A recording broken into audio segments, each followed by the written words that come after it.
이렇게 전통 있고 귀한 교회 초청해 주셔서 감사합니다. 성도님들 저를 아시죠? 벌써 첨단 교회인 게 인터넷이 빵빵 터지고 가끔 어떤 교회에 가면은 제 헤어스타일 때문에 봉은사로 가야 되는데 택시를 잘못 타가지고 잘못 내린 줄 아는 분들이 아직도 계셔가지고 제가 충격을 받는데 잘 찾아온 거 맞습니다. 그리고 제가 이제 오늘 본문 말씀이 마태복음 5장 13절로 16절 말씀인데, 빛과 소금이라고 원래 소금이 먼저 나오잖아요. 근데 제가 약간 편향돼 갖고 빛을 강조합니다. 제가 빛을 발하라 이런 사명을 받았기 때문에. 그래서 지금 본문 말씀에 답이 다 있는데, 도대체 저한테는 제가 이제 회심했던 사람이고 2007년에 회심해서 아직도 저한테 초신자시라면서요 이런 사람이세요. 제 간증 듣고 최근에 회심한 줄 알고, 왜냐면 제가 눈물을 철철 흘리니까 따끈따끈하게 최근에 회심한 줄 아시는데 그렇지 않고요. 회심하고서 크리스찬이 된 뒤로, 그전에는 뭐 했을까요? 인터넷 안 됐었나 봐요. 갑자기 제가 출가해서 20대에 방황할 때 출가해서 스님도 했었고, 가출 아닙니다. 출가도 했었고, 그리고 군대는 또 군종장교로 다녀왔어요. 그러면 군종장교 하면 목사님 생각하잖아요. 군목. 그럼 저는 뭐였을까요? 네, 상상에 맡기고, 그리고 이제 주로 시민운동 하면서 우리 한국 교회를 어떻게 하면 핍박할 수 있을까? 특히 이제 제 전공이 법이니까 법과 정치의 영역에서 교회를 어떻게 위축시킬까? 특히 전도를 위축시킬까? 이런 걸 많이 연구하고 실제 시행하려고 하다가 그때 시행됐으면 큰일 날 뻔한 그런 법도 기획하고 그러다가 회심을 했어요. 그래서 그 법 기획했을 때가 2007년인데 2007년 가을에 세례를 받았습니다. 그러니까 놀랍죠. 그래서 2008년에 교수가 되고서는 제가 기획했던 법이 위헌이라고 주장해서 막는데 또 일조를 했습니다. 그래서 이게 뭔 역사냐. 그래서 하여튼 그렇습니다. 그래서 저는 어떻게 사는 게 크리스찬이냐, 여기에 고민이 굉장히 많았습니다. 그런데 성경대로 살아야 크리스찬이다, 이게 강력하게 오는데, 한국 사회에서 제가 느낀 것 중에 하나가 뭐냐면 어떤 게 성경대로 사는 건데 이게 약한 거예요. 그러니까 모든 크리스찬이 성경대로 삽시다 그러면 오케이, 거기 다 동의하는데, 그럼 어떻게 하는 게 성경적인 거야, 이게 이제 어려운 거죠. 근데 사실 어려울 게 없는데, 제가 이제 이 열정책연구원 우리 목사님이 말씀해 주신 그걸 설립해 가지고 시민교육을 시작했어요. 그래서 복음주의 성경적 세계관 교육을 하려고 이름을 PLI라고 붙였습니다. 그래서 거기서 벌써 몇 년 전인데 서울하고 부산에서 동시에 개강을 했는데 400명을 졸업시켰어요. 일기일생을. 그때 제가 이제 부산에서 강의를 하려고 택시를 딱 탔습니다. 제 아내하고 둘이 같이. 그래서 기사님한테 부정교회 가주세요 이랬는데, 기사님이 오늘 교회 가는 날 아닌데 이러시는 거예요. 그때가 목요일이었거든요. 그래가지고 근데 기사님 그 핸들 위에 이렇게 성경이 제 성경처럼 조그마한 포켓 성경이 딱 놓여 있는 거예요. 그래서 제가 너무 반가워가지고 아이고 우리 기사님도 교회 다니세요? 그러니까 백밀러로 저를 딱 쳐다보면서 짜증나서 안 다녀 이러시는 거예요. 그러면서 이제 저한테 하시는 얘기가, 그러면 당신은 교회 왜 가는데? 그래서 강의하러 가는데요. 그랬더니 그때부터 이제 설교가 시작되신 거예요. 뭘 똑바로 알고 가르쳐야 돼? 이러면서 막 설교가 시작되신 겁니다. 그러면서 이제 저한테 요즘 내가 유튜브를 봐. 그랬더니 역시 내 거 보시는 줄 알고 기뻐가지고 역시 내가 뜨고 있구나 이러면서 제 거 보셨어요? 이랬더니 한 번 더 째려보시면서 근데 요즘 내가 은혜를 엄청 받는데 그분이 무소유를 주장하시더라고. 그러니까 우리 교회에서는 우리가 무소유를 추구해야 돼, 무소유를. 그러니까 지금 교회가 타락하고 세상도 타락하고 다 타락한 이유가 뭐냐면 그냥 돈독에 올라가지고 자꾸 뭘 가지려고 하니까 무소유를 실천하니까, 그런 분이 나와가지고 막 무소유를 강조하시니까 설교하시면서 너무 은혜를 받는 거야. 뭐 이러시는 거예요. 그래가지고 또 궁금하면 못 참죠. 제 아내가 그럼 사모님은 어떻게 살아요? 이렇게 질문을 했어요. 그랬더니 기사님이 그러니까 이혼을 했죠. 그러시는 거예요. 그래가지고 이게 뭐지? 이러면서 제가 마침 또 강의를 해야 되는데 도착하면 청년들 중심으로 지금 모여 있기 때문에 이게 택시 안에서 머리가 막 복잡하네요. 그러면서 무소유하면 또 왕년에 법정 스님 아니겠습니까? 그건 쩌짝인데 이거 어떻게 된 거지? 내가 이상한 거야? 이게 뭐 어떻게 된 거야 이게? 그러면서 머릿속이 헷갈리기 시작하는 거예요. 그러면서 제가 이제 내리면서 아내하고 뭔가 잘못돼 있다. 이걸 바로 잡아야 된다. 그런 생각을 한 겁니다. 그러면서 더 본격적으로 과연 우리가 경제 생활을 하는 거, 심지어는 내 직업을 갖는 직업관, 이런 모든 생활의 영역들이 성경적이어야 크리스찬이구나. 근데 무소유를 가르칩니까 성경이? 그럼 어떻게 하라는 거예요? 그러면 청빈하지 않아도 될까요? 우리 막 사치, 향락 이런 거 하고 돈독이 올라서 돌아다니면 크리스찬 맞아요? 궁금하죠? 그래서 제가 요즘 밀고 있는 유행하고 있습니다. 내가 알려줄게. 그래서 PPT를 한번 띄워주시면, 자, 이걸 보셔야 됩니다. 그러니까 제가 사실은 제 이력이 되게 특이해요. 학문을 연마하는 과정도 특이해가지고 원래 이 서양에서 대학이라는 시스템이 등장하고 학문을 연마할 때 신학, 법학, 철학 이 세 개가 핵심이잖아요. 근데 그 세 개를 다 공부한 사람이 있었으니 접니다. 별로 안 놀라시네. 그런데 더 재밌는 건 뭐냐면 제가 이제 연구를 하면서 조선 정치사나 조선 법의 역사를 연구하면서 주자성리학 공부를 또 열심히 했어요. 그리고 시민운동 한다 그러면서 사회주의나 저쪽 사상에 아주 깊이 있게 공부를 또 많이 했어요. 그러다 보니까 제 눈엔 뭐가 보이냐면 회심한 뒤에 유교적인 거. 그러니까 이거 교회인데 이거 완전 유교네? 이런 게 제 눈에 잘 들어와요. 그리고 제가 또 뭐의 전문가냐면 한국의 법과 정치 영역에서 유교적인 요소를 찾아내는 또 전문가입니다. 미국에 출판한 책도 있어요. 미국 교수들하고 같이 공조로. 그래서 한국 연구하는 미국 대학원생들이 그 책 봅니다. 근데 그러다 보니까 제 눈에 뭐가 민감하게 보이냐면 이거 완전 유교인데? 이렇게 가는 거예요. 그래서 PPT 다시 보여주시면 제가 그래서 깜짝 놀란 게 불독교가 많아요. 그래서 법정파야. 그래서 지금 뭐라 그랬어요? 우리 본문 말씀에 너희는 세상의 소금이다. 이렇게 말씀하시잖아요. 세상의 소금과 빛이 되는. 그런데 어떤 식으로 생각하냐면 산속 깊이 수도원이나 암자 속에 들어가서 경건하게 빛이 되고 싶어. 그럼 너희는 수도원의 빛이다. 그러신 적이 없다는 말이에요. 그러니까 제가 뜯어 말리면서 아이고 제발 예수교 장로의 조계지파 만들지 마세요. 그거 세상을 등지고 출가하는 스타일은 왕년에 제가 했던 건데 도로 나왔잖아요 지금. 그래가지고 제가 방학 때 막 우리 교민들 많이 계시는 유럽의 주요 도시를 막 순회 강연을 하는데 그때 주제가 뭐였냐면 기독교의 세속화였어요. 그래가지고 주재원들하고 유학생들이 딱 타이틀만 보고 기대했던 게 무소유 얘기 해줄 줄 알고. 그러니까 이제 기독교가 세속화돼 있으니까 경건하게 살려면 세상을 등지고. 그러니까 여러분 잘 생각해 보세요. 세상에 물들지 않는 거랑 세상과 분리되는 거랑 같아요? 근데 분명히 말씀에 뭐라 그래요? 세상 속에 들어가서 세상의 빛이 되라 그랬지? 세상하고 분리되라고 가르치신 적이 없어요. 그럼 우리가 도시에 이렇게 교회를 만들고 여기 모일 필요가 없잖아요. 다 산속에 들어가면 되는데. 그래서 제가 이해하기 쉽게 예를 들어 드렸습니다. 조계종 스님이 세속화되는 게 뭘까요? 그러면 거꾸로 암자에 계시다가 도시로 내려와.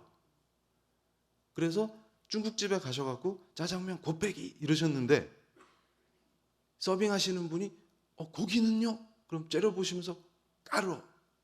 이러면 세속화죠. 확실히 오시죠.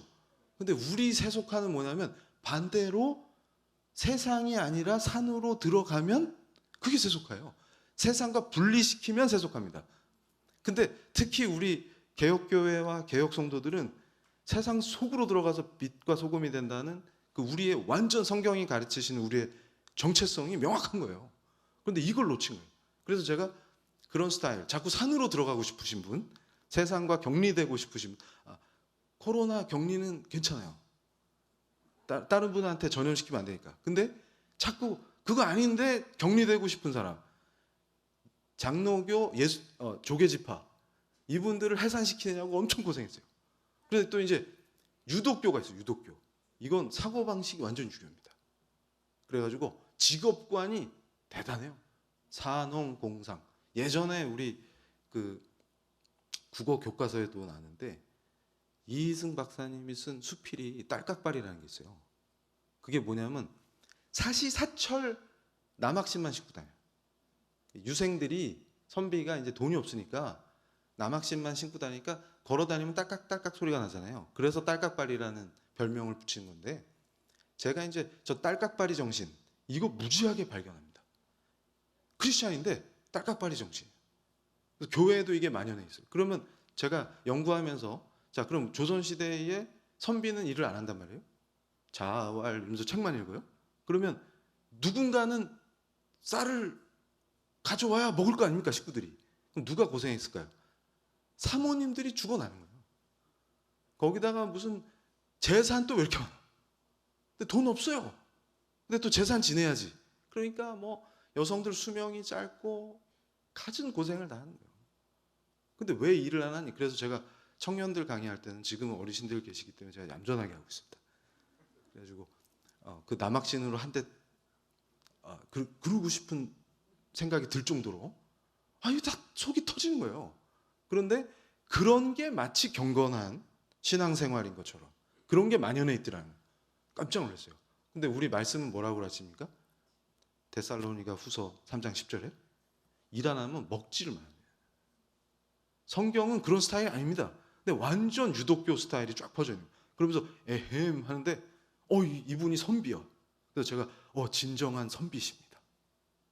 이렇게. 그러니까 교회 안에 선비들이 막 또아리를 틀고 앉아있질 않나. 그러다가 이제 또 세 번째 부류가 뭐냐면 막스교를 만들었어 또.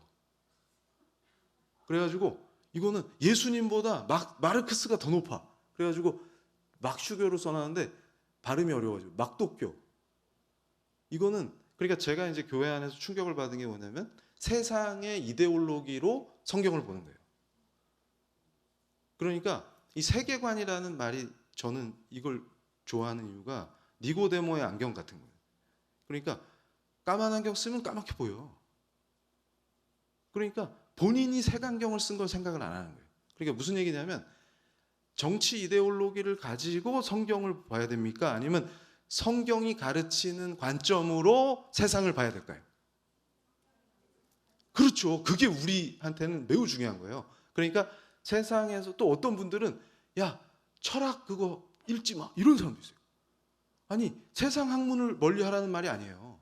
우리가 연마하고 제가 칼빈 좋아하는데 칼빈도 종교개혁하고 기독교 강요라는 엄청난 개혁의 핵심 교과서잖아요. 그걸 집필하신 그 칼빈도 당대의 인문학을 아주 깊이 공부하신 분이에요. 그리고 법학자입니다, 그분이. 그래서 샤프하신 거예요. 그런데 여러분 생각해 보세요. 그렇기 때문에 뭐가 가장 성경적인지를 탁월하게 설명하실 수 있는 거예요.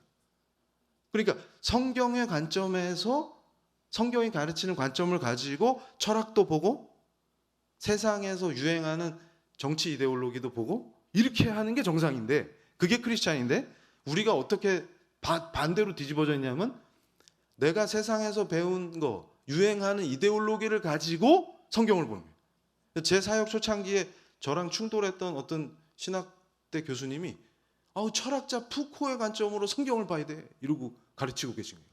그래서 제가 제가 푸코 제대로 연구한 사람인데 아니 성경의 관점에서 푸코를 평가해야지 어떻게 푸코가 예수님보다 높아요? 택도 없는 얘기예요. 택도 없는. 그럼 마르크스가 위대해갖고 예수님 위에 있어요? 택도 없는 얘기죠. 그러니까 유행하는 철학, 사상, 이데올로기 이런 것들을 우리가 성경이 가르치시는 진리의 관점에서 평가하고 그걸 공부하지 말라는 게 아니라 학문을 하는데, 그래서 제가 런던에서 집회할 때 우리 한국 유학생이 여학생이었는데 막 울면서 시리즈를 집회를 했거든요. 저한테 쉬는 시간에 교수님 제가 미학 전공을 하는데 교수님 강의 듣기 전에 몰랐는데 유튜브로 여기 유학 와서 계속 교수님 강의를 듣다 보니까 아 이게 다 하나님을 대적하는 이론이라는 걸 알게 돼가지고 너무 힘들다는 거예요. 그래서 눈물을 흘리면서 저한테 어떻게 해야 될까요? 이렇게 질문을 했어요. 그래서 야 다음 시간에도 그 얘기 다룬다. 기대해라. 이렇게 얘기를 했는데 그 학생이 그날 집회 끝나면서 환하게 웃으면서 답을 찾았어요. 이러는 거예요. 그러니까 보통 그럴 때 또 뭐라 그러냐면 그래 학교 그만두고 신학교 가라 이런다고 또. 그래서 제가 아 주여. 그래서 제가 그 여학생한테 너무 그 학생이 사랑스러운 거예요. 왜냐하면 얘는 진짜 예수님 사랑하기 때문에 자기 삶에서 진짜 예수의 제자도로 그 하나님의 자녀로 진짜 살고 싶은 거예요. 그러니까 고민이 되기 시작하는 거예요. 그러니까 그런 마음 없는 애들은 고민도 없어요. 그래서 피부가 좋아요. 고민이 없기 때문에 늘 푹 자고 고민이 없어요. 아 이거 성경적인 거야 아니야 이런 거 고민도 없어요. 그런데 진짜로 크리스찬답게 살고 싶으니까 고민이 되는 거예요. 근데 누가 가르쳐 주는 사람이 없는 거예요. 그래서 저한테 질문해서 제가 그랬습니다. 야 하나님을 대적하는 거 특히 영국이 제일 세다. 근데 여기 종교개혁의 빛나는 전통과 역사를 가진 교회의 역사를 자랑하는 나라인데 이렇게 됐어. 그러니까 네가 거기서 더 열심히 공부해갖고 정수를 배워. 정수를 가지고 하나님을 어떻게 하다가 대적하게 됐고 그리고 그런 거 가르쳐가지고 어떻게 교회가 망하고 사람들이 자기들이 배운 그 3원짜리 싸구려 지식이 예수님보다 이 성경이 가르치시는 말씀의 진리보다 더 높아져서 그걸 버리게 되는지 그리고 뭐에 속아서 저렇게 되는지를 그 정수를 꿰뚫고 박사학위 받고 교수가 돼가지고 다 뒤집어 버려요. 제가 이렇게 얘기해 줬거든요. 좋지 않아요? 그 학생 그만두고 신학교 갈까요? 그러니까 무슨 얘기냐면 우리가 이런 걸 놓치는 거예요. 그래서 막스가 성경을 편집하고 내가 갖고 있는 이데올로기로 성경을 편집하면 안 되고 반대로 성경이 가르치는 그 관점으로 세상의 학문과 정치적 흐름과 이데올로기들과 이런 것들을 봐야 합니다. 그러면 무소유는 저 짝에서 왔고 산업공상 제가 대학에서 기가 막혔던 게 뭐냐면 기업은 인재를 못 찾겠다고 난리고 지역에서 좋은 기업인데 중견기업인데 학생들은 취업이 안 된다 그러고 그래가지고 제가 대학에서 그런 아이디어를 냈어요. 그래서 몇몇 뜨는 교수님들하고 그 지역에 좋은 회사들 있잖아요. 근데 학생들은 정보가 없습니다. 그러니까 기업이 공시해 놓은 정보만 보면 아, 이 회사는 빚이 많어. 그래서 피할 수 있지만 사실은 기술 투자를 많이 해서 빚이 많은데 비전이 있는 회사일 수도 있어요. 근데 학생들은 그걸 모르죠. 그래서 경영진과 학생들을 캠퍼스에서 만나게 하면 아주 자연스럽게 이게 교제가 되겠죠. 그러면서 찾아갈 수가 있습니다. 그래서 실제로 애들이 그 프로젝트로 취업을 많이 했어요. 근데 그때 꼭 반대하시는 교수님이 뭐라 그러냐면 젊은 교수가 천박해. 아니 대학을 뭘로 만드는 거야? 그래서 저는 이거 되게 기쁘게 하고 있는데요. 근데 그 교수님도 크리스찬이에요. 그래가지고 저한테 하신 얘기가 아니 4년제 나온 애들을 그런 데를 보내? 이러시는 거예요. 그래서 헐 그런 데가 어떤 데인데요? 그래서 제가 그분한테 그랬습니다. 자 나이 30이 됐는데 아버지한테 용돈 받는 게 부끄럽습니까? 현장에서 땀 흘려서 일하는 게 부끄럽습니까? 그러니까 지금 뭔가 잘못되어 있다는 원인이 어디 있냐면 성경이 가르치는 거 관계없어요. 분명히 크리스찬인데 그리고 그 교수님 또 막시스트세요. 사회과학 이론을 할 때는 또 막시스트예요. 막시스트가 잘못됐다고 제가 비난하는 거 아닙니다. 그런데 직업관이 그러면 성경적이진 않더라도 막시스트적인 건 있어야 될 거 아니에요. 근데 뭐냐면 이분 머릿속에는 사농공상이에요. 아, 그런 거예요? 그래서 제가 그랬습니다. 이거 전혀 성경적이지 않다. 우리 성경이 가르치는 직업관이 실현된 나라들을 보세요. 직업에 귀천이 없습니다. 직업으로 부끄러워하거나, 그러니까 제가 그걸 구체적으로 말씀드릴 텐데, 자, 다음 페이지 이걸 보세요. 이게 제가 자랑은 아니고 성경적 세계관 책을 냈는데 이게 일주일 만에 1등을 했어요. 종교 분야. 근데 이게 한국경제에서 보도를 해주셨는데, 원래 경제 쪽 언론은 종교 분야 책을 소개를 안 합니다. 근데 저걸 왜 소개해 주셨을까? 제가 더 궁금했는데, 아마도 이 건전한 자본주의 정신 있잖아요. 건전한 자본주의 정신이 우리 교회에서 나온 거예요. 그리고 이 아름답게 세상을 밝히는 크리스찬들의 직업관, 그리고 철저한 직업윤리, 이런 것들이 아름다운 사회를 만듭니다. 그래서 안 믿는 사람들까지 복받게 하는 그 크리스찬들의 빛과 소금 된 삶, 그걸 설명하니까 이거 소개해 주신 것 같아요. 그러니까 지금 우리 한국이라는 나라가 가야 될 게 뭐냐면, 우리 크리스찬들이 본질을 회복해갖고, 본질을 회복하는 게 개혁이에요. 그러니까 우리가 착각하는 게 뭘 때려 부셔서 혁명하자 이렇게 얘기하는데, 우리 크리스찬은 원래 개혁하는 사람들이기 때문에, 개혁은 말씀으로 돌아가서 우리 신앙의 본질이 회복되는 게 개혁이에요. 없던 걸 새로 만드는 게 아니라 원래 본질로 돌아가면 개혁입니다. 그러면 승리하게 돼 있어요. 그러니까 제가 지금 현재 한국 사회가 놓여 있는 어려움들, 그러니까 직업윤리가 없는 사회, 그러니까 타락한 자본주의, 이런 걸 빛과 소금이 돼서 우리가 살려야죠.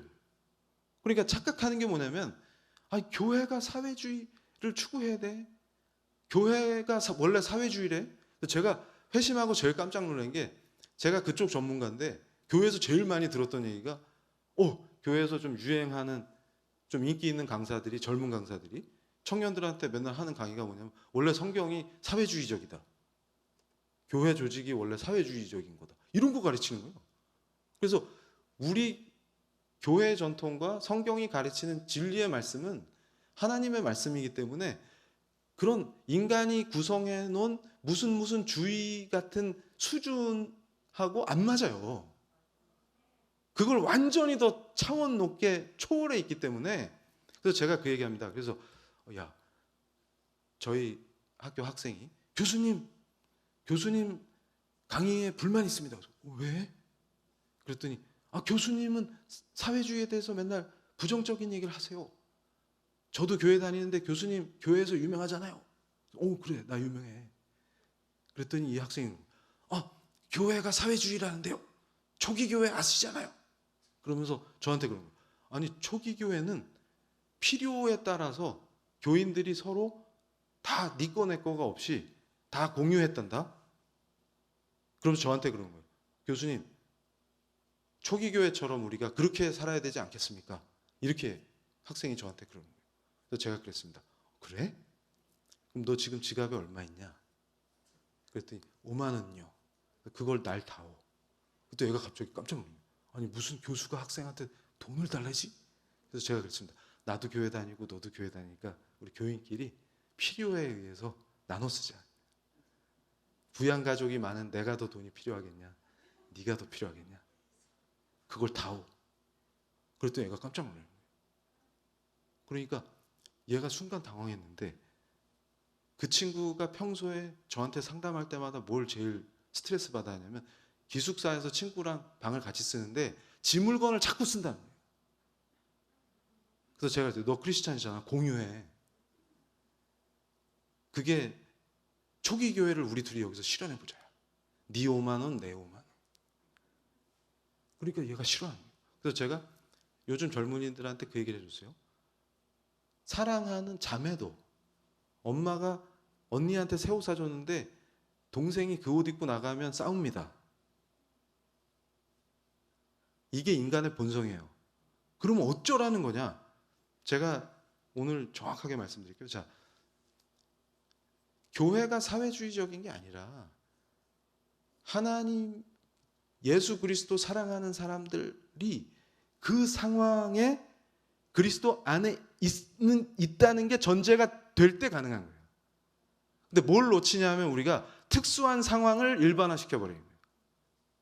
그러니까 지금 만약에 이 전통 있고 아름다운 교회니까 초기 교회 실현해 볼까요? 말도 안 되는 얘기란 얘기예요. 그게 무슨 얘기냐면, 자, 그 말씀이 어디 나와요? 사도행전 2장 44절로 45절 말씀에 나오죠. 그러면 2장 말씀은 중요한데 8장 말씀은 안 중요합니까? 8장 1절이 뭐예요? 예루살렘에 박해가 있으니까 다 도망쳤다는 거죠. 그러면 우리 교회가 만약에 지금 시대가 바뀌어가지고 박해를 당하면 담임 목사님 혼자 교회 지키고 다 도망쳐야 되겠네? 아니, 2장 말씀은 중요한데 8장은 안 중요하냐고요. 그러니까 성경대로 한다라는 말을 성경의 큰 맥락 속에서 진리를 제대로 하나님이 뭘 말씀하시는지를 인식해야지, 말씀 한 구절을 뜯어다가 거기에만 꽂혀 있으면 어떻게 돼요? 이단들 하는 짓이 딱 그거란 말이에요. 확 이해가 되시죠? 요한계시록 말씀 몇 개 하나를 갖다가 자기들 식대로 강력하게 거기에만 집착하고 전체 맥락을 못 보고 이러면 어떻게 돼요? 그게 이단이에요. 그것과 유사한 패턴으로 우리가 뭔가를 잘못 짚고 있다는 거예요. 그럼 어떻게 하는 게 크리스찬다운 겁니까? 그걸 또 얘기를 안 하면 안 되겠죠. 그래서 이걸 제가 여기에 농노 대 위그노, 노예 대 청지기 이렇게 대비를 시켜놨잖아요. 그러니까 이 말씀대로 살겠다는 종교개혁이 신앙의 개혁만 있다고 생각해요. 근데 종교개혁의 역사를 제대로 공부하면 어떤 은혜를 받을 수 있냐면 인류 전체의 삶을 바꿔버립니다. 그러니까 우리가 개혁해서 그냥 교회를 세우고 더 이상 로마 캐톨릭 스타일이 아니라 지금 우리가 신앙생활하는 이 스타일로 가라고 하는 그것만 바꾼 게 아니라 그걸 통해서 인류가 사는 삶의 방식 전체를 완전히 바꿨다고요. 그래서 제가 단언합니다. 인간의 역사에서 가장 진보됐던 때가 언제냐? 종교개혁이에요. 그러니까 남녀가 평등하고 법 앞에서 평등해지고 우리가 누리는 헌법이 보장하는 인권 있잖아요. 자유권, 특히 이런 거 다 등장하기, 제가 3주차에 그거 말씀드릴 건데, 자유민주주의, 법치 이런 거에 뿌리가 어디냐 그러면 다 종교개혁과 우리 교회 전통에서 나온 거예요. 사람이 귀한 걸 어떻게 알아요? 그러니까 제가 깜짝 놀란 게 오늘도 하나님 안 믿는 무신론자 과학자가 어떤 예능 프로에 나와가지고 그 얘기를 하는 거예요. 종교를 막 누가 비방하니까 종교를 그렇게 나쁘게만 보지 마세요. 사람이 귀하다는 인권의 출발이 어딜까요? 성경이. 그 전까지는 다 같이 성경이 있었지만 성경 말씀 읽고 묵상을 안 했거든요. 그러니까 무슨 얘기냐면 제가 볼 때 인간이 하나님이 만들어주신 그 형상을 회복해가지고 진짜 인간답게 빛이 반짝반짝 나기 시작한 게 언제냐 그러면, 여러분 종교개혁하기 전에는 성도들이 이 성경을 개인이 소지하고 모국어로 읽고 그런 게 아니었어요. 그러니까 목숨 걸고 모국어로 성경 번역해가지고 이걸 지금 여러분 오실 때, 그래서 제가 청년들이 그걸 교회 다녔는데 몰랐다는 거예요. 유치부부터 교회 다닌 애가 저한테 그러면 처음 들었다. 무슨 얘기냐면 집에서 교회 가려고, 출석하려고 성경책을 찾아서 드는 순간부터 은혜를 받을 수 있는 거예요. 왜냐하면 이걸 내가 소장하고 나 혼자 묵상하고 기도할 수 있고, 오늘 우리 권사님들 얼마나 멋져요. 성경 전체를 필사하신 거잖아요 지금. 그런 게 지금 가능하잖아요 지금. 근데 옛날에 중세 때는 상상도 못했다. 그걸 자기 모국어로 번역하다 잡히면 불에 타 죽어요. 사제들이 독점하는 거예요. 일반인들은 못 읽어요 이거를.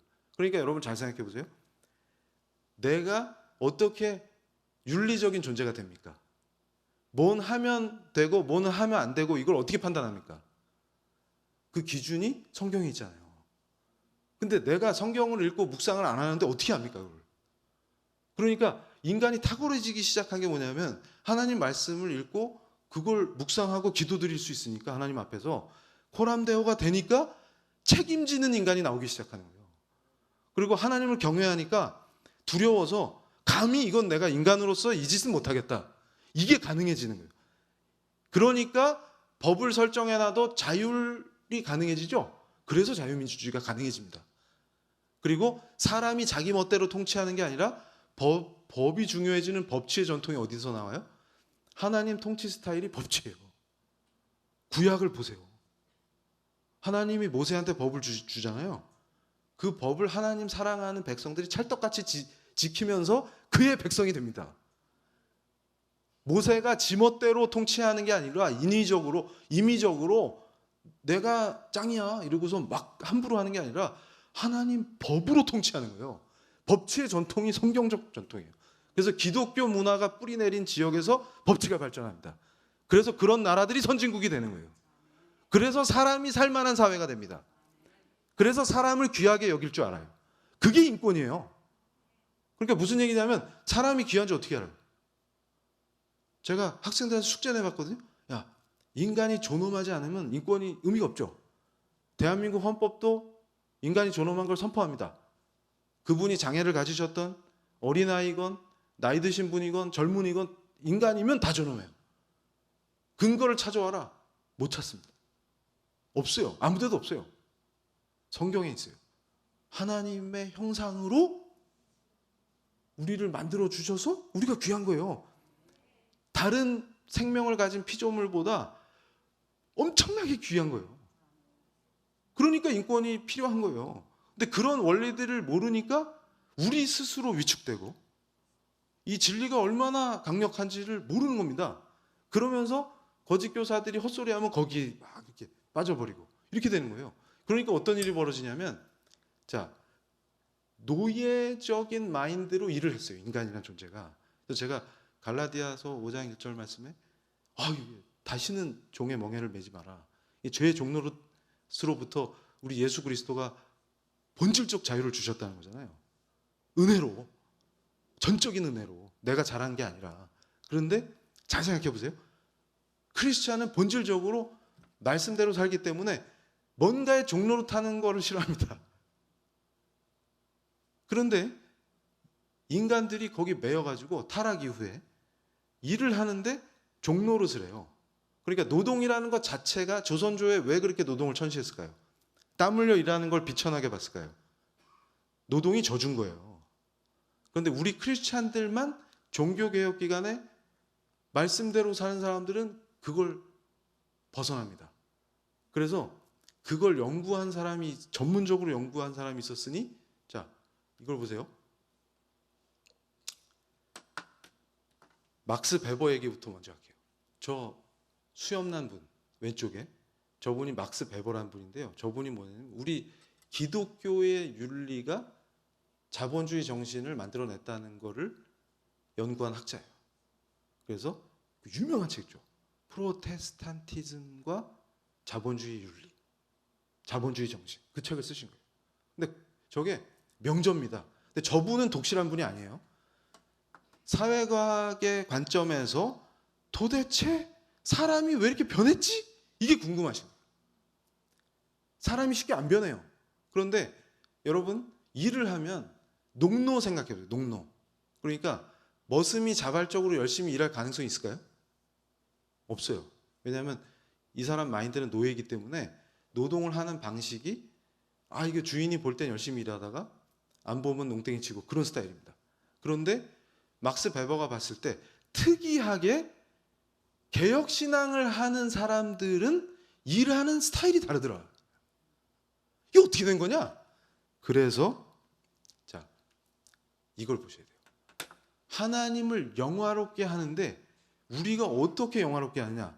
그럴 때 우리 칼빈이 가르치는 성경적인 세계관을 가진 사람들의 직업관이 바뀐 거예요. 뭐냐면 내 직업으로 하나님을 영화롭게 한다는 의식이 강력해지는 거예요. 그러니까 뭘 대충 하는 게 아니라, 그래서 놀라운 일이 벌어지는데 빵을 만들면 그 빵을 하나님 앞에서 하나님께 바치는 빵을 만들어야 돼. 그러니까 온 동네 사람이 그 빵집 때문에 복을 받아요. 왜냐하면 이분은 연구하고 그 몸에 안 좋은 거 안 넣습니다. 그러니까 맛은 좋은데 몸에 나쁘면 안 돼. 왜냐하면 하나님 앞에서 지금 빵으로 하나님을 영화롭게 해야 되는 지금 자기가. 그런데 여기다가 어린이들이 먹으면 안 되는 나쁜 성분 넣어서 팔면 될까요, 안 될까요?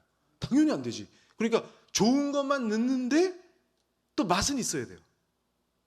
그래가지고 권사님들이, 제가 어느 교회에서 강연하다가, 그래서 엄마가 해주면 맛이 없는 이유가 좋은 것만 주시기 때문에, 이랬더니 그 뭐 화학 조미료를 잘 안 치시기 때문에, 이랬더니 권사님들이 내 건 맛있는데 이러면서, 죄송합니다.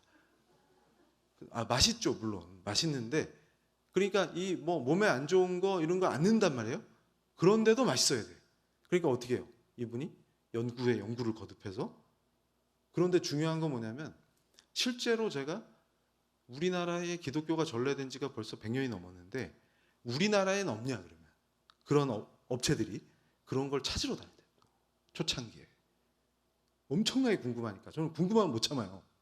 그러니까 기독교 전래된 지가 100년이 넘었는데 서양에서 저렇게 개혁신앙이 안정적으로 발전해서 아름답게 교인들이 성장한 지역에서 일어났던 하나님을 영화롭게 하는 진짜 성경적 비즈니스가 이 땅엔 없느냐 과연, 이런 것들을 찾으러 다녔거든요. 근데 왜 없겠어요? 당연히 있지. 근데 실제로 그렇게 하시는 거예요. 그래서 그 빵을 사가는 가정이 그걸 나눌 때 예수님의 사랑을 알도록 막 기도하시고, 그래서 제가 놀랐어요. 막 매장에 찬양이 울려 퍼지는데 그거 거슬린다고 꺼 이런 사람 하나도 없고, 오히려 뭐냐면 엄마랑 딸이랑 그 빵집에서 싸우고 있어요. 딸은 엄마 나 무슨 빵 먹고 싶어 그랬더니 엄마가 야 여기는 빵이 있을 때 빨리 집어야 돼. 이해가 안 되신. 그러니까 이게 금방 동나니까 빵이 있을 때 빨리 집으라는 거예요. 지금 네가 무슨 맛 타령 이런 거 할 상황이 아니라는 거죠. 그래서 하루 2번 딱 빵을 내는데 이게 깜짝 놀랐어요.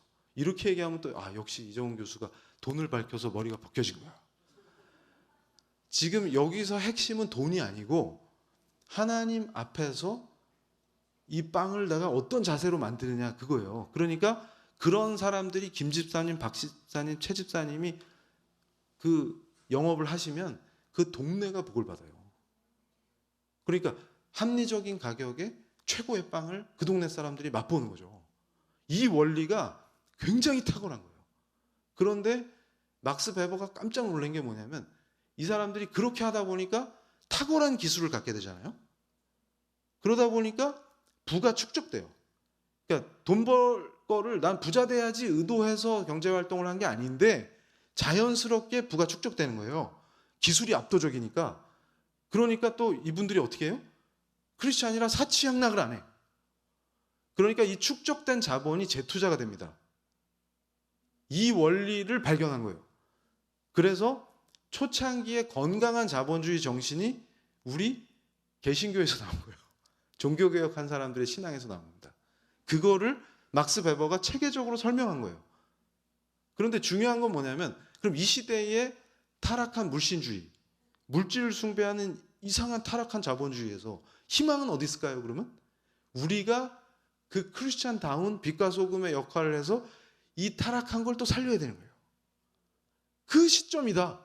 그걸 얘기하는 거예요. 그런데 거꾸로 뭘 가르쳐요? 야, 사회주의란다. 야, 이러고 앉아요. 기가 찬 거죠.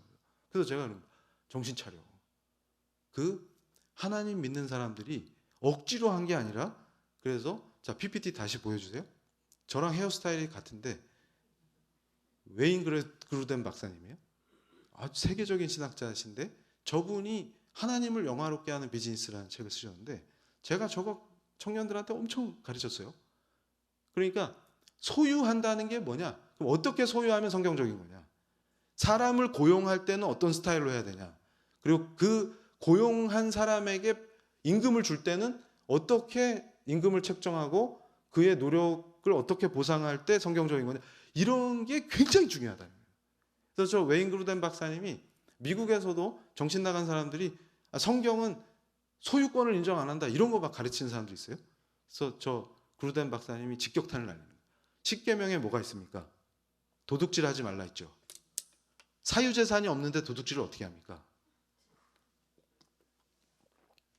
그러니까 우리가 그 정도로 허술하게 거짓 교사들이 설칠 수 있는 토대를 만들어준 거예요. 아니 내게 없는데 도둑질을 어떻게 해요? 희년도 제가 법학자이기 때문에 레위기 강의하면 되게 재밌는데 지금 시간이 없어가지고 그건 다음 기회에. 그거 기가 막혀요. 너무 재밌습니다. 이게 꿀이에요, 꿀. 그래서 제가 청년들이 저한테 그런 거, 교수님 성경 중에 제일 읽기 싫고 재미없는 게 레위기였는데 교수님 강의를 들으니까 막 레위기가 제일 재밌어요. 그게 또 제 특기입니다. 그런데 이게 끝내준다. 그러면서 강조한 게 뭐냐면 청직입니다. 이건 내게 아니라는 게 기본적으로 우리 크리스천한테는 탑재돼 있어요. 그러니까 나한테 맡기신 거예요. 관리자예요, 관리자. 그러니까 이게 위대한 역사를 만들어냅니다. 그러니까 우리가 착각하는 게 있어요. 돈을 사랑하는 것이 일만하게 근원이라고 하셨는데 어떤 식으로 우리가 착각하냐면 돈 자체가 악이라고 인식하는 거예요. 그런데 돈 주면 다 좋아해. 그래서 제가 뭐 방송에 나가서 그 강연을 했어요. 자, 제가 재밌는 게 교수님들 강연하고 돈 주면 좋아하시는데 마이크 잡으면 돈을 저주하세요. 그게 한국 스타일? 그게 어디서 왔다고요? 딸깍바리 마인드? 가난한 게 자랑이에요? 그래서 도덕적인 사람은 가난한 사람? 그래서 제가 조선정치사 연구할 때 깜짝 놀랐어요. 선비라는 사람들이 관직을 받아갖고 정조 때 정조가 막 아니 백성들이 굶어 죽는데 어떻게 해야 되겠소? 그러니까 신료들이 전하 안빈낙도를 더 가르치소서. 안빈낙도가 뭐예요? 만족하라는 거죠. 그러니까 정조가 화가 난. 아니 굶어 죽는데 무슨 안빈낙도냐 지금. 굶어 죽는다고 지금 백성들이. 근데 너희 집엔 뭐가 많더라. 너도 좀 안빈낙도를 하지 그러냐. 그러니까 이게 뭐냐면 인간이란 존재가, 그래서 제가 저희 대학에 천재가 하나 있었어요. 제 강의 듣는 애 중에. 그래서 제가 법철학 시간에 숙제를 내봤어요. 야, 너네 돈 꺼내봐. 그러면 우리나라 돈에 나오는 위대한 유교 선비들이 계시지. 대학자가 퇴계 선생님도 계시고 율곡 선생님도 계시고. 근데 퇴계 같은 분은 제야에만 있었던 게 아니라 집권 세력이셨거든요. 근데 그렇게 위대한 분들이 통치했는데 조선이 왜 그렇게 망했을까? 이유가 뭔지 한번 조사해서 발표해봐 이런 숙제를 냈거든요. 근데 뭐 애들이 오만 걸 막 해왔어요. 그런데 딱 한 줄 쓴 애가 있었어요. 걔가 뭐라고 썼냐면 사람을 몰라 이렇게 딱 써. 가로치고 너무 몰라 이렇게. 그래서 제가 너는 내 방에 와. 그래서 저는 칭찬하려고 그랬는데 도망쳐. 혼나는 줄 알고. 근데 A뿔 받았다고 이메일을 썼어요 저한테. 교수님 A뿔 이러면서. 혼나는 줄 알았는데 A뿔 한 줄인데. 그래서 그게 답이에요. 뭐냐면 조선에서는 군자가 정치를 해야 돼요. 근데 이게 수양으로 군자가 안 돼요 인간이. 그게 어디 나오냐면 성경에 나와요. 의인이 없어. 선거 때마다 어떤 분이 교수님 의인을 어떻게 찾죠? 그래서 성경이 장식품이냐? 거기 나온다 야. 의인은 없도다. 그러니까 군자가 나와야 되는데 군자가 안 나와. 그런데 200년에 한 명씩 나와. 그런데 이분이 입으로만 군자가 아니라 진짜 군자면 숙청당합니다. 조선에서 반드시. 확 이해가 되시죠? 그러니까 망할 수밖에 없어요. 다 굶어 죽어요. 그런데 우리 성경적 스타일, 기독교 스타일은 그런 스타일이 아닙니다. 오히려 자 PPT 보여주세요. 자, 성경적 비즈니스가 탁월하기 때문에 그러니까 제가 그럽니다. 자, 한국에 와서 복음을 전한 선교사님들 있죠. 우리가 복음을 받고 저 유교적 마인드에서 탈피하면서 직업의식, 경제의식 이런 게 다 뒤집힌 거예요. 그러니까 어떤 일이 벌어집니까? 그러니까 저는 한국교회가 갖고 있는 그 초기의 저력, 그러니까 오늘도 제가 여기서 기다리다가 감동한 게 권사님들이 성경 필사하시잖아요. 한국교회의 특징이 뭐냐면 사경회를 합니다. 말씀 중심의 신앙을 초기부터 했어요. 그러니까 한국이 문맹률이 굉장히 높은 나라였잖아요. 그런데 교회가 최첨단입니다. 가장 선진적인 나라에서 선교사를 통해서 선진 문물이 들어와요. 교회 청년이 가장 똑똑합니다. 그래서 일제가 두려워했어요. 그리고 당시에 가장 선진국이면서 강력한 강대국인 영미가 전도를 하기 때문에 우리 교회를 중심으로 우리 민족이 영미와 직접 연결되는 걸 일제가 두려워했습니다. 그리고 교회를 통해서 똑똑해지고 말씀 있고 변화되니까 술을 끊고 도박을 끊고 마약을 끊는 얘기가 일본 애들 기록에 나와요. 그러니까 지금 조선 청년들이 헬렐레 해가지고 그러니까 선교사님들이 왔는데 10살짜리가 벌써 꼼방대 메고 낮술에 취해 있고 대략 난감 상황이었는데 이 사람들이 어떻게 바뀌냐. 그런데 식민지로 계속 지배하려면 그 상태가 유지되면 좋겠죠? 근데 사람들이 깨어나는 거예요. 똑똑해지고 술, 담배, 도박, 마약 이런 거 딱 끊고 윤리가 뭔지 아는 사람들로 변신하기 시작합니다. 그러니까 저는 깜짝 놀란 게 뭐냐면 인구가 2%밖에 안 되는데 가장 선구적으로 이끌어요. 이게 빛과 소금입니다. 근데 우리가 지금 뭘 바꿔야 되냐면 기독교 인구는 왕창 늘어났는데 의미가 없어요. 이유가 뭘까요? 오늘 본문 말씀에 나오잖아요. 짠맛을 잃은 소금의 운명은 어떻게 될까요? 지금 그 상태니까. 근데 우리가 이걸 또 좌절할 필요가 있을까요? 없을까요? 없어요. 왜냐하면 본질을 회복하면 금방 짠맛이 회복됩니다. 그래서 부르신 곳에 가서 또 썩는 데가 있으면 들어가서 소금이 돼주고 어두운 데가 있으면 가서 저처럼 빛을 발하고 이러면 되는 거예요. 또 이게 뒤집히는 거예요. 그 역사를 실제 생생하게 증언해요. 그러니까 심각한 문제가 뭐였냐면 자 빈곤을 퇴치해버리는 게 우리 크리스찬들이 하는 일이에요. 그러니까 동방의 그 썩은 정치 때문에 완전히 타락해가지고 구한말 한국 상황을 제가 연구하다 충격을 받은 게 이 정도로 추악하고 정의가 상실된 체제가 있을까? 그래서 미국의 동양 정치사 전문가 교수가 뭐라고 표현했냐면 인간이 고안낼 수 있는 가장 최악의 체제다. 그렇게 표현했어요. 청나라도 부패했는데 이건 상대가 안 될 정도로 부패했다. 이거예요. 이런 나라가 존재한다는 게 어떻게 이게 유지되냐 이 체제가.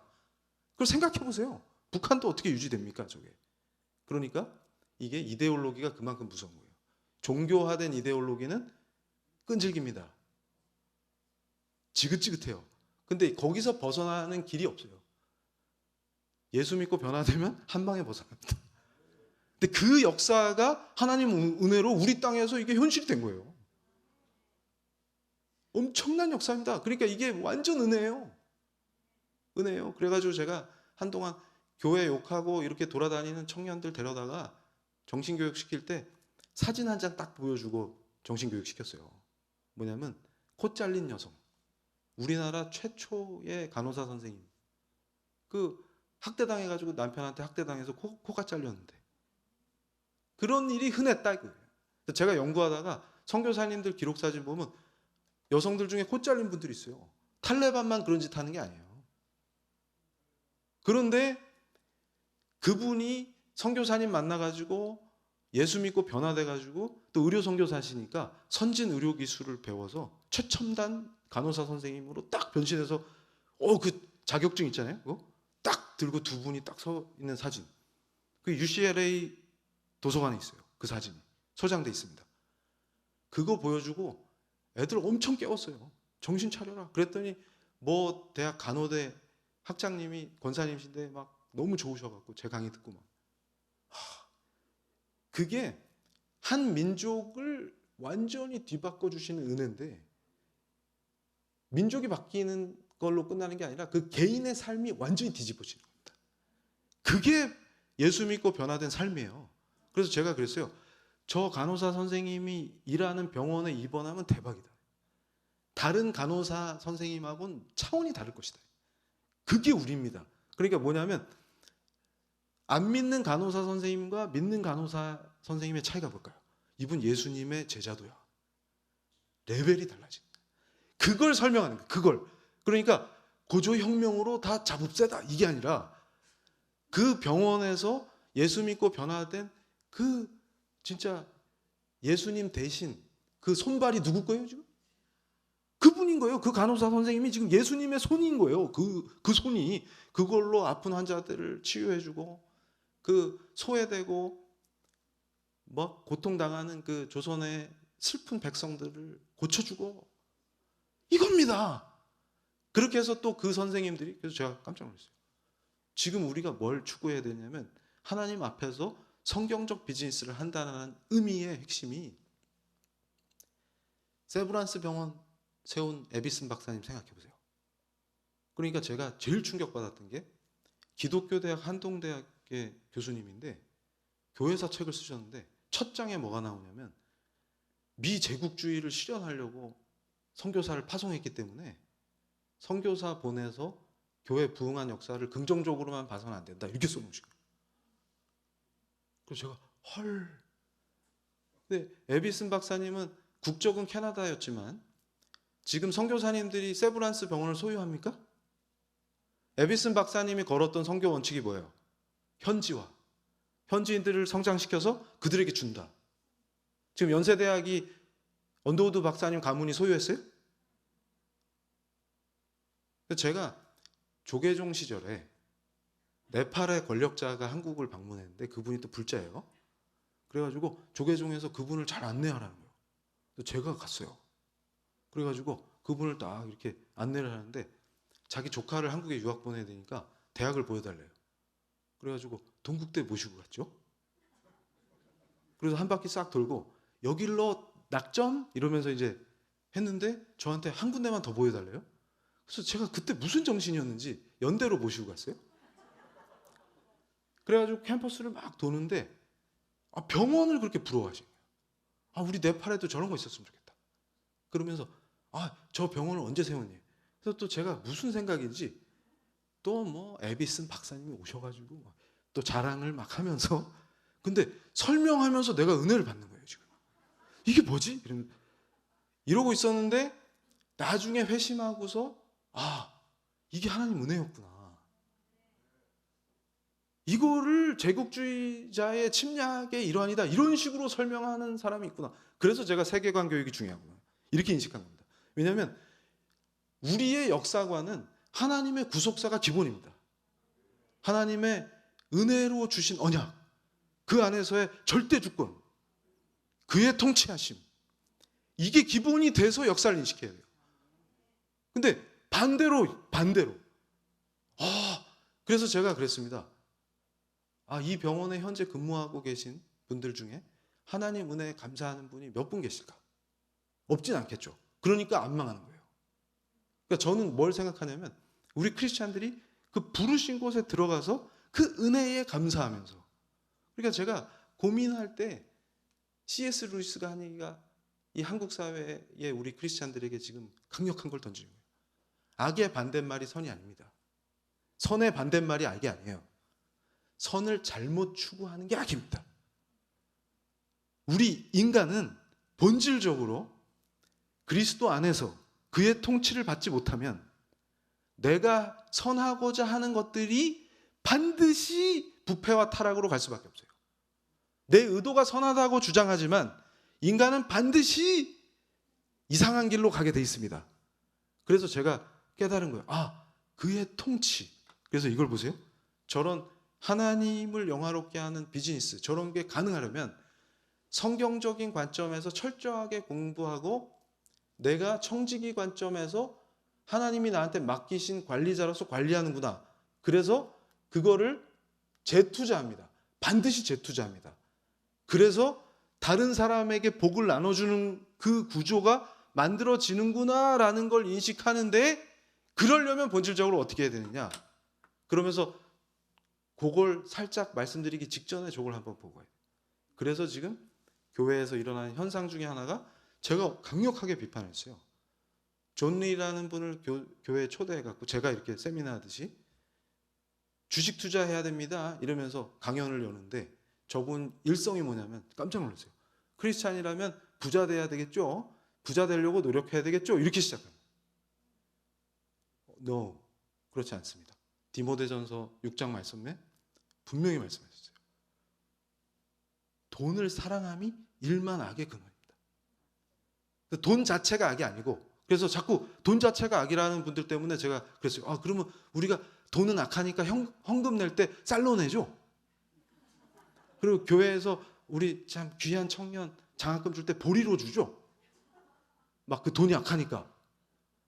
그러니까 돈 자체는 악한 게 아닌데 그 돈을 사랑함이 일만하게 근원이라는 거예요. 그러니까 동기가 중요한 겁니다. 근데 그걸 안 가르치고 기독교인이라면 부자가 돼야 되겠죠? 그래서 제가 왜?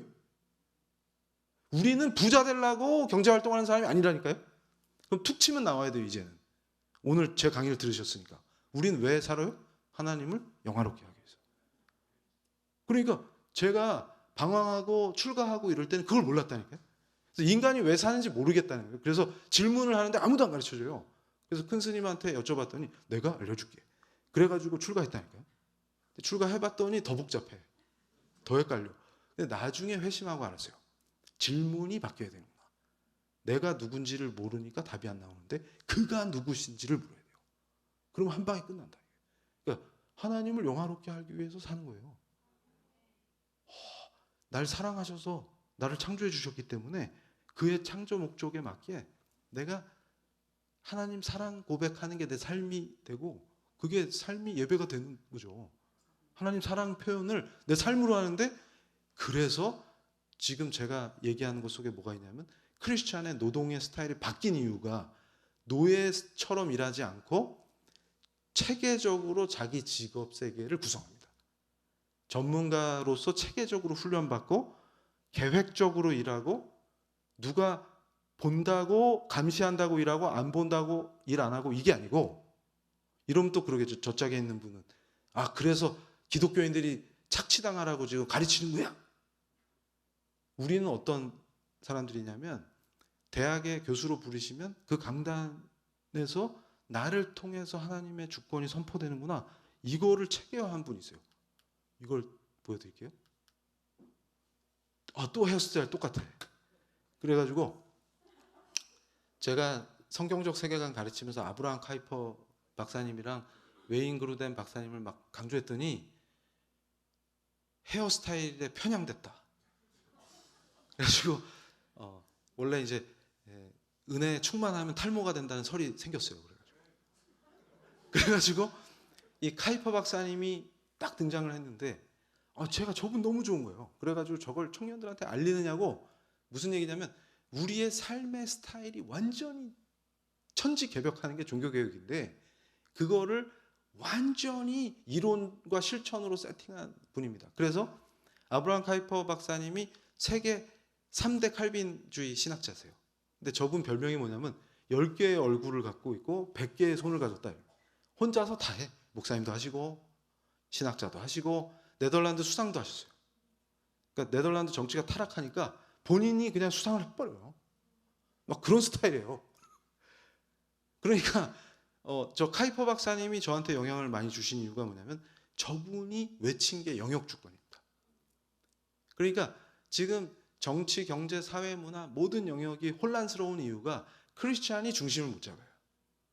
어떤 정치의식이 제대로 된 성경적인 건지 어떤 역사의식을 가져야 되는지 문화는 우리가 어떻게 해야 되는지 이런 거 감이 안. 그리고 우왕좌왕하면서 엉뚱한 소리 하고 있고 21세기에 다윗과 같은 후보를 원하고 막 정신이 들어갔다 나왔다 이런 상태가 됩니다. 근데 저 카이퍼 박사님이 저처럼 빛을 발하면서 영역 주권을 강조했는데 그게 뭐냐면 지금 우리는 신정국가를 원하는 게 아니에요. 신정국가 추구하면 탈레반처럼 되는 겁니다. 근데 우리는 그런 사람들이 아니에요. 그럼 우리는 어떤 스타일이냐? 그러면 정치 영역에 부르잖아요. 그러면 그 영역에 들어가서 청지기 마인드가 모든 곳에서 실현되는 거예요. 그러니까 나는 도구인데 이게 또 어떤 분은 그래요. 도구라는 말이 싫대 또. 그런 완전 무슨 로버트 이런 스타일을 얘기하는 게 아니고 여기서 말하는 건 뭐냐면 누가 절대 주권을 갖고 계시냐. 그 주권자를 인정하자는 거예요. 그러니까 그리스도가 왕이 되시면 그분이 나를 통치하셔야 그게 성경적으로 살게 됩니다. 내 의지나 내 노력으로 성경적인 삶을 실천하는 게 아니고 그러면 이게 못해요. 불가능합니다. 그래서 탁월하다는 게 여러분 저 청교도들이 진짜 하나님 말씀대로 살겠다 해서 자본주의 정신을 만들어냈는데 의도한 게 아니에요. 삶으로 실천하다 보니까 그게 형성됐다는 거예요. 그걸 막스 베버가 분석했단 말이에요. 그래서 막스 베버가 볼 때는 이 사람들 너무 신기한 거예요. 도대체 이 사람들 왜 이러냐? 그랬더니 여러분 잘 보세요. 외식하는 것도 하루 이틀이에요. 또 이렇게 얘기했더니 교수님 집밥 안 드세요? 그 외식이 아니고 겉으로 보여주는 외식도 하루 이틀이지. 그래서 제가 별명을 붙였어요. 프로 외식러. 외식을 프로페셔널하게 한다. 근데 그것도 하루 이틀이지 다 들통납니다. 얼마 못 가요. 그런데 막스 베버가 관찰했는데 특별하게 성경대로 살겠다는 종교개혁의 위대한 크리스찬들은 관찰을 했는데 이게 평생 가더라고요. 이게 어떻게 가능하냐. 율법주의에 빠져서 하면 못합니다. 법이니까 지키는 게 아니라 은혜 안에 있으니까 그 충만함 속에서 자동으로 그게 되니까 가능해지는 거예요. 그 원리를 우리가 이해해야 됩니다. 그래서 칼빈이 가르쳤던 교리들이 그게 그냥 문자적이고 그냥 하는 어려운 이론이 아니라 실제 삶으로 보여주는 사람들이 있었다는 얘기예요. 그러니까 제가 강조하는, 이 시대에 강조하는 게 뭐냐면 우리가 그걸 회복해야 된다. 그러니까 막 엄청난 역사가 벌어지는 겁니다. 그래서 영역주권이라는 것도 여러분 보세요. 아브라함 카이퍼 박사가 네덜란드의 자유대학을 세워요. 1880년에 세교회라는 교회에서 개교 연설을 하는데 거기서 선포한 말이 영역주권입니다. 그러면서 뭐라고 하셨냐면 저기 나옵니다. 우리 인간 삶의 모든 영역에서 만유의 주제이신 그리스도께서 나의 것이다 라고 외치지 않은 영역이 단 한 치도 없다 이렇게.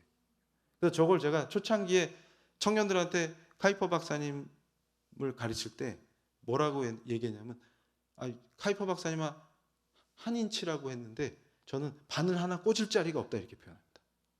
그러니까 무슨 얘기냐면 나를 부르신 영역에 들어가서 절대 주권의 하나님의 그 주권을, 왕 대신 그리스도의 주권을 내가 선포하는 거예요. 근데 이 선포하라고 그러니까 또 멱살 잡고 안 믿는 사람 윽박지르고 그 말이 아니라 내 삶으로 그가 주권자이시는 걸 보여주는 거예요. 그러면 다 감동해 버린다 그 말이에요. 이게 청교도들이 승리했던 삶의 모습이었다. 그러니까 우리는 폼 잡고 내로남불하고 속이고 거짓말로 훌륭한 사람인 척하는 게 아니라 겸손하지만 그냥 그 삶으로 그리스도가 왕 되시니까 자연스럽게 우리 삶으로 그가 왕이심이 증명되는 거예요. 이렇게 가니까 막을 자가 없는 거예요. 그렇게 해서 그 부르신 곳에 들어가서 정복하라는 얘기입니다. 정복하라는 걸 또 막 압제하고 사람들 핍박하고 그 뜻으로 알아듣는 사람이 있어요. 그게 아니라 영향력을 행사하는데 그 영향력이 뭐예요?